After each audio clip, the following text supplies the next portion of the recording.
যার লোন আছে তার জানাজাই হবে না। আবার এটা হারাম চাকরি, আবার সেখান থেকে লোন নিয়েছে, পুরো জীবনটা তার 16 আনাই মিছে। বাংলাদেশে এমন কোনো ব্যাংকিং ব্যবস্থা নেই যেখানে চাকরি করা জায়েজ হতে পারে। এদেশে এমন কোনো ইন্স্যুরেন্স নেই যেখানে চাকরি করা বৈধ হতে পারে। সব জায়গায় হারাম জড়িত, হারাম সম্পৃক্ত। সম্মানিত দিনী ভাই বোন, হারাম থেকে কিভাবে বেঁচে থাকতেন আল্লাহর নবী বুখারী মুসলিমের একটা বাস্তব উদাহরণ দেখালাম। আবার তিনি বলছেন যে হিয়া সাদাকা ইন্নামা সাদাকা আউসাকুন নাস, নিশ্চয় দান সাদাকা মানুষের ময়লা। এটা মুহাম্মাদের জন্য বৈধ নয়, মুহাম্মাদের পরিবারের জন্য বৈধ নয়, এবং মুহাম্মাদের বাড়িতে যারা কাজ করে দাস দাসী কাজের পুরুষ নারী এদের জন্য জায়েজ নয়। তাহলে হালাল হারামের বিবেচনা কেমন হওয়া উচিত? আয়েশা রাদিয়াল্লাহু তাআলা আনহা বলেন, কানা লি আবু বকর গোলাম ইখরুজ লাহুল খারাজ। আবু বকর সিদ্দিকের একটি গোলাম ছিল, তিনি তার উপার্জিত সম্পদ হতে খেতেন। আয়েশার তো সেখান থেকে তিনি খেতেন। ফাজা ইয়ামান বিশাইন ফাকালা মিনহু, একদা সেই গোলাম কিছু পয়সা কিছু খাদ্য নিয়ে এসেছে বাড়িতে, সেখান থেকে আবু বকর সিদ্দিক খেয়ে নিয়েছেন। তখন গোলাম বলছে, আতাদরি মা হাজা, এটা কি আপনি কি জানেন? আপনি যে খেয়ে ফেললেন, তা আপনি কি জানেন এইটা কি? আপনি যে বড় এটা খেলেন, আমার পয়সা উপার্জন ছিল, বৈধ ছিল কিনা তা আপনি কি জানেন? আমার বাড়িতে দাওয়াত খেলেন, এটা বৈধ কিনা তা আপনি কি জানেন? এই চাকরি আপনি করছেন, তা বৈধ কিনা এইটাকে আপনি জানেন? এই ব্যবসা করছেন, এটা বৈধ কিনা তা আপনি কি জানেন? আচ্ছা আবু বকর সিদ্দিক, আপনি আমার মালিক, আমি আপনার গোলাম। আজকে যে খাদ্য নিয়ে এসেছিলাম সেখান থেকে যে আপনি খেয়ে নিলেন, তো এইটা কি আপনি কি জানেন? তখন আবু বকর সিদ্দিক বলছেন, মা বলো এটা কি? তখনও বলছে, ইন্নী তাকাহান্তু ফিল জাহিলিয়া লিনসানি ওয়ালা আহসানতুল কাহানা, আমি জাহেলিয়াতের যুগে, বন্যতার যুগে, বর্বরতার যুগে গণকি করতাম, তবে আমি ভালো গণকি জানতাম না। আমি খালি মানুষকে প্রতারণা দিতাম। ইল্লা খাদাতু ওলা উহসিনুল কাহানাতা ইল্লা খাদাতুহু, আমি গণকি জানতাম না, খালি মানুষকে প্রতারণা দিতাম। ওই সুবাদে একজনের কাছে কিছু টাকা পেতাম, কিছু খাদ্য শস্যাদি পেতাম, ও সেটা আমাকে দিয়েছে, হাজা হওয়া এইটা সেটা আপনি যেখান থেকে খেয়ে ফেলেছেন। এই পর্যন্ত আবু বকর রাদিয়াল্লাহু তাআলা শুনতেই ফাদ খালায়াদাহু ফি ফিহি, মুখের ভিতরে হাত ঢুকিয়ে দিলেন। ফাকা কুল্লা শাইন, পেটের ভিতরে যা কিছু ছিল মুখের ভিতরে হাত ঢুকিয়ে বমন করে বের করে ফেললেন। হাদিস বুখারী মুসলিম। কি বুঝলেন আপনি আর কি বুঝলাম আমি, আর জাতিকে কি বুঝাবো? হাদিস তো 1450 বছর থেকে হাদিস গ্রন্থে আছে, উপদেশ বইও দেওয়া আছে। হালাল হারামের আলোচনায় এই হাদিস দেওয়া আছে বুখারী মুসলিমের। জাতির জন্য খিদমতে কম করছি বলে মনে হয় না, চেষ্টাতে ত্রুটি আছে বলে মনে হয় না, আন্তরিকতায় অভাব আছে বলে মনে হয় না। জাতি হয়তোবা যথাযথভাবে মূল্যায়ন করছে না বা করলো না। জাতি যদি যথাযথভাবে মূল্যায়ন না করে তাহলে তার খেসারত আমাকে বহন করতে হবে না। এমনিতেই পৃথিবীর শতকরা 90 জন মানুষই ইহুদি, খ্রিস্টান, অমুসলিম, মুশরিক, হিন্দু। তার মধ্যে শতকরা 10 জন মানুষ মুসলমান। এরপরেও 10 জনের শতকরা 90 জন মানুষ মাযহাব মেনে চলে, কোরআন এবং সহিহ হাদিস মানতে চায় না। আবার শতকরা 10 জনের 90 জনই মাযহাব মেনে চলে, তার 10 জনের মধ্যে আবার অনেক ভাগ। অমুকের বক্তব্য কেন শুনতে যাব, অমুকের কথা শুনব। সব মিলে জাতির সামনে স্পষ্ট দাঁড়াতে পারলাম বলে মনে হয় না। হাদিস কোরআন কিছু শিখেছিলাম, এরপরেও সব আহলে হাদিসের কাছে গিয়ে দাওয়াত দিতে পারলাম এমনটা মনে হয় না। পরিস্থিতি মনে হচ্ছে এক শ্রেণীর মানুষ উল্টা কিছু করতে পারলেই সফলতা অর্জন করছে বা করবে বলে মনে হচ্ছে। সব মিলে জাতির সামনে যথাযথভাবে দাঁড়াতে পারলাম বলে মনে হয় না। তবু পৃথিবীর মানুষকে বলে যাচ্ছি, অন্তত বাংলা ভাষায় কথা বলে যারা, পৃথিবীর দ্বীনি মুসলিম ভাই বোন যারা বাংলা ভাষায় কথা বলেন, তাদেরকে আমি আব্দুর রাজ্জাক বিন ইউসুফ বলে যাচ্ছি, জাতির যদি রাস্তাঘাট করে দিতে না পারি, জাতির যদি স্কুল কলেজ করে দিতে না পারি, জাতিকে চূড়ান্ত সঠিক ধর্ম দিতে পারবো ইনশাআল্লাহ। ধর্মের ব্যাপারে জাতিকে ফাঁকি দিয়ে পরকাল হারাতে রাজি নই। সাথে সাথে মনে বড় সাধ, এই দেশের মাটিতে উন্নত মানের প্রতিষ্ঠান গড়বই ইনশাআল্লাহ, যেখানে ছেলে মেয়ে বাংলা, ইংরেজি, আরবি উন্নত মানের শিক্ষা অর্জন করে জাতির অন্যায়ের বিরুদ্ধে লড়বে মুখে কলমে মিডিয়ায়। সেই সুবাদেই মুখে কথা বলছি, সেই সুবাদেই মিডিয়া সামনে আছে, সেই সুবাদেই কলম সাথে আছে।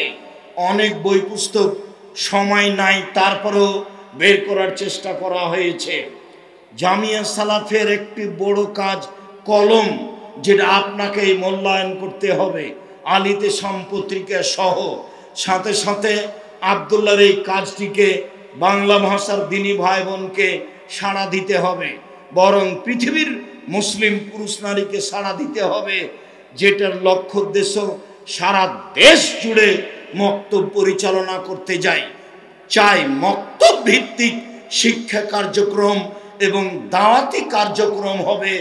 এই মিশন নিয়ে জীবন বাজি রেখে আব্দুল্লাহ সময় কাটিয়ে যাচ্ছে বলে আপনারা অবগত আছেন। ইতিমধ্যে 350-ও বেশি তারা মক্তব চালু করেছে অল্প সময়ের মধ্যেই। তারা বই পুস্তক লিখেছে, সিলেবাস ছাপিয়েছে, সেই সুবাদেই কাজ করে যাচ্ছে। ইমাম নির্ধারণ করছে, ইমামদেরকে ফ্রি জামিয়া সালাফিয়া নিয়ে যাচ্ছে, ফ্রি বাড়ি ফেরত পাঠানো হচ্ছে, তার খাওয়া দাওয়ার ব্যবস্থা করা হচ্ছে, তাকে ফ্রি বই পুস্তক দেওয়া হচ্ছে। মক্তব ভিত্তিক মানগত শিক্ষা কার্যক্রম পরিচালনার জন্য আপনাকে এর জন্য দোয়া করতে হবে। সাথে সাথে উত্তরবঙ্গের রংপুর বিভাগের লোককে বলতে চাই, আপনাদের জন্য আল্লাহর পক্ষ থেকে একটা বড় নিয়ামত, সেটা হচ্ছে জামিয়া সালাফিয়া তেঘরা বিরল দিনাজপুর। একে আপনি স্বাভাবিকভাবে বুঝলে সে জবাব আপনাকে দিতে হবে। এর উপরে আপনার ভালোবাসা না থাকলে সেই জবাব আপনাকে দিতে হবে। বিশেষভাবে তেঘরা নামে যত পাড়া রয়েছে, সব পাড়ায় যারা বসবাস করে, এই সব পুরুষ নারীকে আরো শক্তভাবে বিচারের মাঠে জবাব দিতে হবে। আমি আব্দুর রাজ্জাক বিন ইউসুফ তেঘরার পুরুষ নারীর কাছে আমার কিছু ব্যক্তিগত সুবিধা চাওয়া পাওয়া নেই। তাদের কাছে যে আল্লাহর পক্ষ থেকে নিয়ামত এসেছে, এটাকেই যথাযথভাবে মূল্যায়ন করতে হবে। দীর্ঘদিন থেকে তেঘরা গ্রামের ভিতরে একটা ছোট পরিসরে মাদ্রাসা চালিয়ে আসছেন, সেটা তো আপনারা জানেন। আল্লাহর বিশাল নিয়ামত, ভিন্ন ধর্মের নিয়ামত চালু হওয়ার সাথে সাথে 3 তলা বিল্ডিং, এতগুলো জমি, আবার ছেলেদের জন্য অস্থায়ী থাকার ব্যবস্থা, ক্লাসরুম, আপনি এটাকে স্বাভাবিক মনে করছেন? সাথে সাথে প্রায় 700 মতো ছেলে মেয়ে জামিয়া সালাফে পড়াশোনা করে। সংকীর্ণতা অন্তরে থাকলে জবাব আপনাকে দিতে হবে, আমাকে দিতে হবে না। উত্তরবঙ্গের মানুষ, পুরুষ নারী, আমি আপনাদেরকে আন্তরিকভাবে বলে যাচ্ছি, আমি আব্দুর রাজ্জাক বিন ইউসুফ সাধারণ মানুষ, আপনার দরজায় এসেছি আপনার কল্যাণের জন্য, উত্তরবঙ্গের লোকজনের জন্য বিশাল আকৃতিতে এক প্রতিষ্ঠান খুলতে চাই, যার নাম জামিয়া সালাফিয়া। সেই জামিয়া সালাফিয়া আপনার বাড়ির জামিয়া সালাফিয়া তেঘরা বিরল দিনাজপুর। সম্মানিত দিনী ভাই বোন, আমার মনে বড় স্বাদ, এই দেশের মাটিতে আমি উন্নত মানের প্রতিষ্ঠান গড়বই ইনশাআল্লাহ, যেখানে ছেলে মেয়ে বাংলা, ইংরেজি, আরবি উন্নত মানের শিক্ষা অর্জন করে জাতির অন্যায়ের বিরুদ্ধে লড়বে। মুখে কলমে মিডিয়ায় সেই জামিয়া সালাফিয়া হচ্ছে শিরক মুক্ত প্রতিষ্ঠান জামিয়া সালাফিয়া, বিদআত মুক্ত প্রতিষ্ঠান জামিয়া সালাফিয়া, হিংসা মুক্ত প্রতিষ্ঠান জামিয়া সালাফিয়া, দল মুক্ত প্রতিষ্ঠান জামিয়া সালাফিয়া, সংগঠন মুক্ত প্রতিষ্ঠান জামিয়া সালাফিয়া, মানুষকে নামানো এবং উঠানো মুক্ত প্রতিষ্ঠান জামিয়া সালাফিয়া। পৃথিবীর বাঙালিকে জামিয়া সালাফিয়াকে যথাযথভাবে মূল্যায়ন করার জন্য অনুরোধ জানাচ্ছি। মূল্যায়ন করো তো, অন্তত মুখে বলার জন্য অনুরোধ জানাচ্ছি। আল্লাহ তুমি জামিয়া সালাফিয়াকে কবুল করো। আরো অনুরোধ জানাচ্ছি, 10-এর পয়সা দিয়ে জামিয়া সালাফিয়া চলে। মনে রাখবেন, জামিয়া সালাফিয়ার শিক্ষকেরা বাইরে কোথাও আদায় করতে যায় না। এভাবে যেখানে সেখানে রসিদ বহি ব্যবহার হয় না। উল্লেখ্য যে জামিয়া সালাফিয়া বিদেশি কোনো সংস্থা দিয়ে চলে না। উল্লেখ্য যে জামিয়া সালাফিয়া সরকারি কোনো সংস্থা দিয়ে চলে না। উল্লেখ্য যে জামিয়া সালাফিয়া কোনো বিত্তশালী ব্যক্তি দিয়ে চলে না। আমি আপনি সাধারণ মানুষ 200, 500, 2000, 5000, 10,000, 50,000, 1 লাখ এইটা দিয়ে থাকি। তারই ভিত্তিতে জামিয়া সালাফিয়া চলে। প্রতি মাসে বেতন লাগে 32 লক্ষ। জামিয়া সালাফিয়ায় 410 জন এতিম রয়েছে, 550 অসহায় ছেলে মেয়ে রয়েছে, 300 জন শিক্ষক শিক্ষিকা আছেন যাদের প্রতি মাসে বেতন লাগে 32 লক্ষ। রমজান মাসে লাগে 48 লক্ষ, কুরবানির মাসে লাগে 48 লক্ষ। প্রত্যেক দিন বিকালে জামিয়া সালাফিয়ার লেবার মিস্ত্রি বিল আছে 50,000 থেকে নিয়ে 80,000 থেকে লাখ বা লাখের উপরে। প্রত্যেক দিন বিকালে কিভাবে চলে আমি সেটা নিজেও বুঝি না। মর্মে আমি আপনাদের অনুরোধ করি, কখনো জামিয়া সালাফিয়ার জন্য একটু মুখে বলতে ভুলবেন না, আল্লাহ তুমি জামিয়া সালাফিয়া কবুল করো। ওপরে যদি কবুল হয় কাজ সহজ, যদি ওপরে কবুল না হয় তাহলে কাজ কঠিন। মর্মে সকল দিনী ভাই বোনকে আমি বলতে চাই, এই শিরক মুক্ত প্রতিষ্ঠান জামিয়া সালাফিয়াই, এই বিদআত মুক্ত প্রতিষ্ঠান জামিয়া সালাফিয়াই কেউ যদি 10 টাকাও দান করে তাহলে সে জান্নাত লাভ করবে। মর্মে পতিতালয়ের মহিলা যদি কুকুরকে পানি পান করে জান্নাত পেতে পারে, জামিয়া সালাফিয়ার মতো নিখুঁত প্রতিষ্ঠানে 10 টাকা দান করলে জান্নাত পাবো ইনশাআল্লাহ। মর্মে উপস্থিত দিনী ভাই বোন, অনুপস্থিত দিনী ভাই বোন, পৃথিবীর বাংলাভাষী দিনী ভাই বোনকে আন্তরিকভাবে দান করার জন্য অনুরোধ জানাচ্ছি। এই বৈঠকি দানে আমি সবাইকে অংশগ্রহণ করার জন্য অনুরোধ জানাচ্ছি। 200 হোক, 100 হোক, 500 হোক, 50 হোক, 2000 হোক, 1000 হোক, কেউ বিরত থাকবেন না, নিজেকে বঞ্চিত করবেন না। তোমরা যারা সামনে কাজ করছো ছেলেরা, তোমরা অংশগ্রহণ করবা।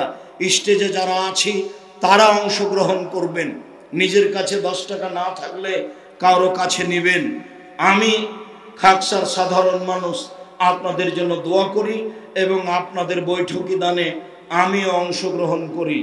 সবাইকেই এই বৈঠকি দানে অংশগ্রহণ করার জন্য অনুরোধ জানাচ্ছি। বড় মনে দান করবেন। আমি বললাম 10 টাকা 10 টাকাই করতে হবে এমনটা কথা নয়। খেয়ে শেষ করবেন না, ঘুরে বেড়িয়ে শেষ করবেন না। প্রয়োজনীয় জরুরি কিছু থাকলে কিনবেন। এছাড়া যা নিয়ে এসেছেন যা দান করে যাবেন। ভবিষ্যতে আবারও যখন আসবো, আগামীকাল আসবো, তখন জামিয়া সালাফিয়ায় কিছু দান করব, এই পরিকল্পনা নিয়ে আসবেন। মর্মে আমি উপস্থিত বৈঠকের সকল দিনী ভাই বোনকে প্রাণ ভরে, মন ভর্তি করে যার যতটুকু সম্ভব দান করার জন্য অনুরোধ জানাচ্ছি। যেটুকু আপনি রেখে দিবেন সেটুকু আপনার জন্য ক্ষতিকারক হয়ে যাবে, যেটুকু আপনি দিয়ে দিবেন সেটুকু আপনার জন্য কল্যাণকর হবে। মর্মে মহিলা বৈঠকে যদি কোনো দিনী ভাই বোন থাকেন, আমি তাদেরকে অনুরোধ জানাচ্ছি, আপনি জামিয়া সালাফিয়ার সুবাদে দিনী মুসলিম বোন, আপনিও সহযোগিতা করবেন যতটুকু সম্ভব। আল্লাহর নবী বলেন প্রত্যেক দিন বিকালে প্রত্যেক দিন সকালে দুইজন ফেরেশতা আকাশ থেকে নেমে আসে।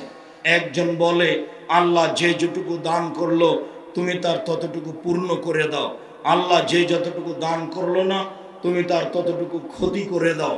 আল্লাহ রাসূলের এই হাদিসটা যেন আমাদের উপরে না বর্তায়, উপর অংশ যেন বর্তায়, যতটুকু দান করছি আল্লাহ যেন তার চেয়ে বেশি পূর্ণ করে দেন। আমি উপস্থিত দিনী মুসলিম ভাই বোনকে সবাকে অংশগ্রহণ করার জন্য অনুরোধ জানাচ্ছি। এই ছেলেরা, এই তোমরা অংশগ্রহণ করো না কেন? তোমাদের কাছে কেউ যায় না? তোমাদের কাছে কেউ যায়? কেউ বিরত থাকবে না। সম্মানিত দিনী ভাই বোন, আমি আপনাদের জন্য আন্তরিকভাবে দোয়া করি। আল্লাহুম্মা সাল্লি আলাইহি আল্লাহুম্মা বারিক আলাইহি।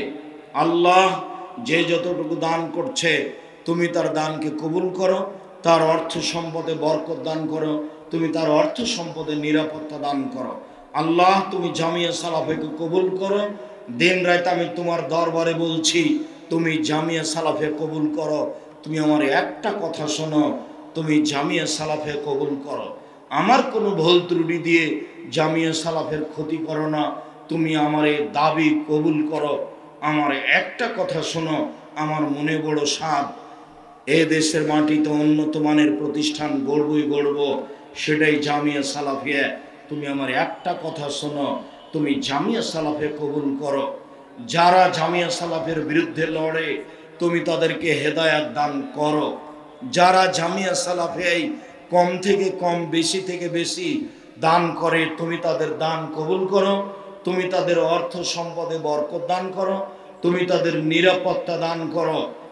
আল্লাহ এই গভীর রাতে তোমার দরবারে আলোচনা শেষে বলছি, তুমি আমাদের দাবি দাওয়া কবুল করো।